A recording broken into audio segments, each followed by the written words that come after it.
اچھے الفاظ ہمیشہ مایوس دلوں کو روشنی عطا کرتے ہیں۔ عقل مند اپنے آپ کو پست کر کے بلندی حاصل کرتا ہے اور نادان اپنے آپ کو بڑھا کر ذلت اٹھاتا ہے۔ ہم کتنی بھی کوشش کر لیں مگر ہمیں کب اور کتنا ملنا ہے یہ فیصلے بہرحال کہیں اور ہوتے ہیں۔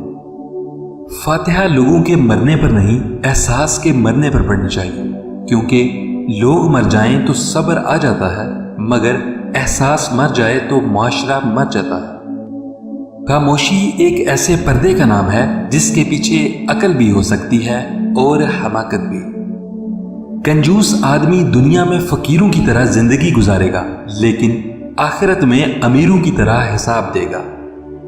بھوک اور مسکینی میں زندگی گزارنا کسی کمینے انسان کے سامنے اپنی ضرورت بیان کرنے سے بہتر ہے۔ ظالموں کو معاف کر دینا مظلوموں پر ظلم ہے۔ اخلاص میں جب تک سچائی اور صبر کی شمولیت نہ ہو اس وقت تک اخلاص مکمل نہیں ہو سکتا۔ کسی نے درویش سے پوچھا، دنیا میں سب دکھی کیوں ہیں؟ درویش نے جواب دیا، خوشیاں سب کے پاس ہیں، بس ایک کی خوشی دوسرے کا درد بن جاتی ہے۔